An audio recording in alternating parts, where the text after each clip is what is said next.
Welcome, everyone. Thank you so much for joining us. This, of course, is our Tuesday Treasure program, where we go through some of the lesser-seen objects in the museum's collection. As always, my name is Nicole Carpenter. I am the Programs and Collections Director here at the Westport Museum for History and Culture. Tonight, we are presenting just a very small number of our heritage tree ornaments, and I will go through that general history very briefly before we jump into the individual items. As always, we do present this material to you free of charge, but we do have a suggested donation of $5, and we appreciate any contribution you can give. We do know that this is still a very difficult time, and we appreciate anything that you can contribute to support our programming. If you have any questions or comments during our program today, I encourage you to enter them in the comments box. I will go through them at the end if we have any. And if you have any questions, anecdotes, comments, anything you'd like to share that you don't get to enter during the live program, still enter them. My staff and I are always monitoring these videos to answer any of your questions. So please do post them if you have them. So this evening, we are going to look at just a couple of our heritage tree ornaments. But let me tell you a little bit more about this tree behind me before we jump into those items.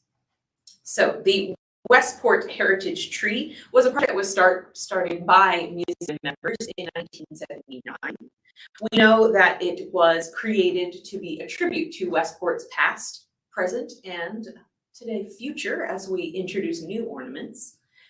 There were ornaments that began to be donated to the museum in 1979 by illustrators, cartoonists, sculptors, artists of all kinds.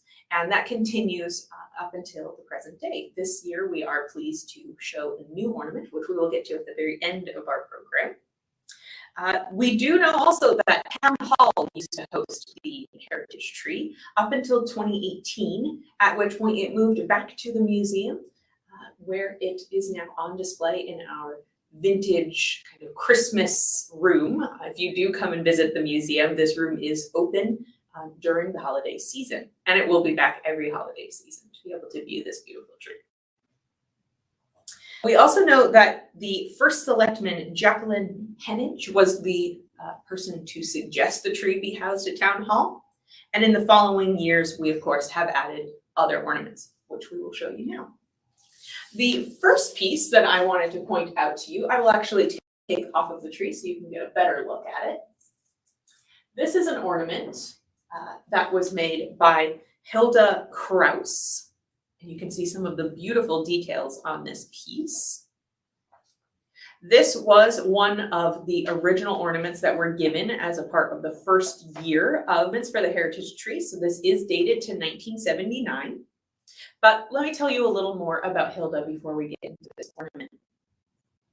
Hilda Krauss was born in New York to Isaac and Sadie Langer in 1915.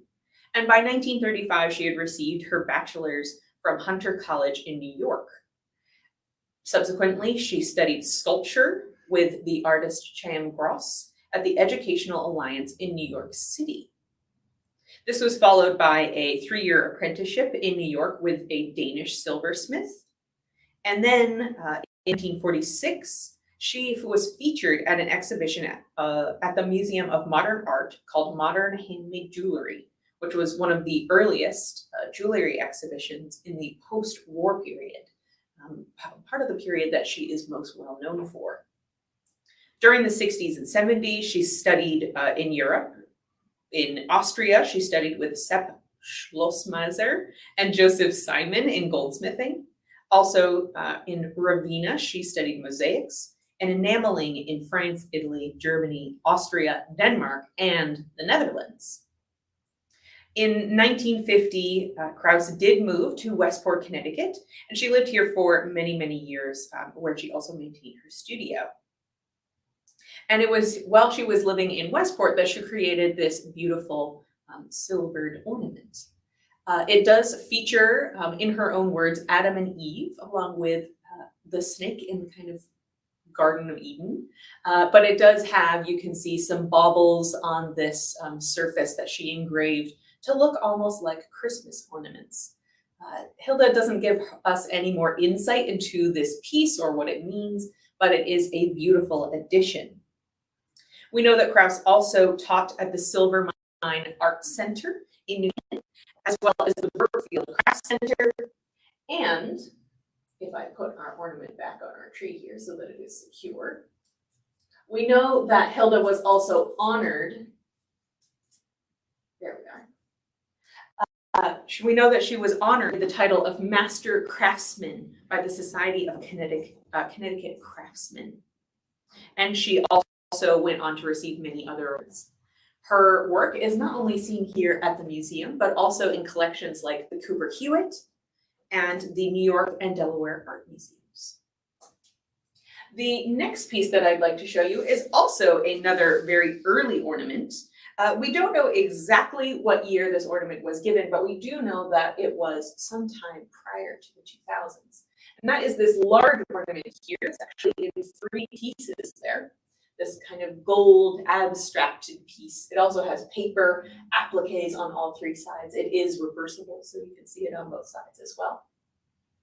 This is an ornament that was created by Constance Kermere. She grew up on a farm in Virginia and graduated from the School of Fine Arts at Yale. She worked as a commercial artist as well as being a mother before she devoted herself full-time to serious painting. Today, Ms. Kermere is a collagist, box maker, printmaker, painter, and teacher. Her work has been shown throughout the East Coast and in New York, as well as New England. Some of the spaces that she's been exhibited in is the Mattituck Museum, the Rhode Island School of Design, also, just as Hilda was, at the Silver Mine Guild Arts Center and Yale University. She was a part of 4 solo exhibitions in New York City and in Maine, where she spent many summers. She has exhibited at the Maine Center for Contemporary Art and several others. Ms. Kermere also is the recipient of several awards and a fellowship from the New England Foundation of the Arts, which is also done at the National Endowment for the Arts. In more recent years, in 2003, she was awarded a grant from the Weir Farm Foundation.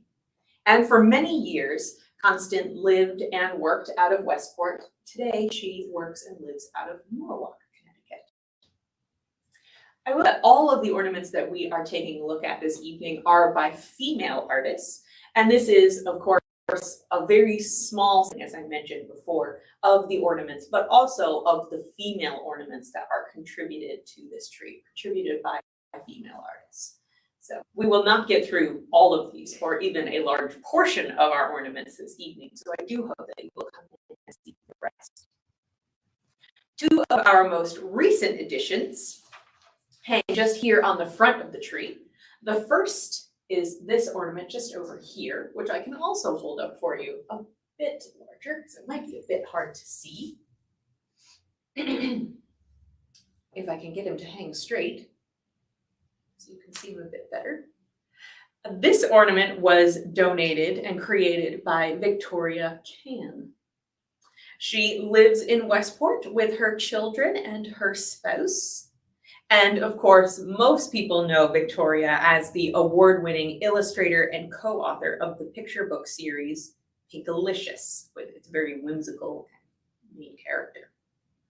She also co-authored and illustrated the first 2 books, as well as the Pinkalicious the Musical. This ornament was given last year, and it does feature this kind of angelic figurine. It is titled A Christmas Butterfly Angel, and it is, of course, handmade, as all of our ornaments are. So let me hang this piece on our tree, and then I will show you the final piece that we have tonight.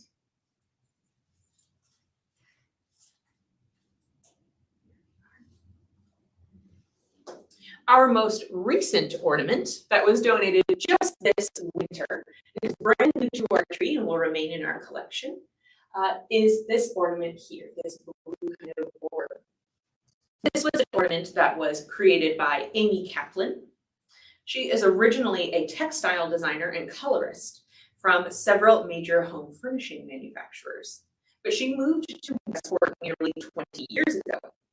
And although she is very recently relocating to Florida, Kaplan's dedication to the town during her time here has been unflagging. From 2017 to 2021, she was an elected RTM member.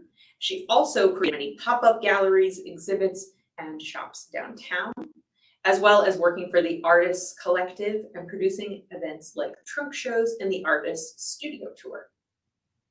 A little bit more about this ornament directly from Amy. She describes her work as an earth-based abstraction. She feels a profound connection to the land, and the art she makes explores how time, seasons, and memories weave together a sense of place. She has created a series called Dream Weaves, which have influenced this ornament as well. And it shows an appreciation for the New England shoreline palette, hence all of these blues. The ornament is constructed from palette paper that Amy Kaplan used mix and blend pigments on, cut into strips, wove, and lay around a traditional ornament shape. Now, I will leave you tonight with a quote from Amy Kaplan about being a part of the Heritage Tree this year and about her time in Westport. It's an overwhelming honor to be asked to contribute to this year's event for the Heritage Tree. Here in Westport, I have felt encouraged as an artist and a human to try harder and do better. This town and the people who live here inspire me to imagine possibilities, even as I am grounded by the rhythms and colors of the seasons and tides. The ornament I have made represents the constant but varied hues of sky and sound, river and shore, the backdrop that informs my sense of this place. Thank you so much for joining us, and I hope you will join us again in the future.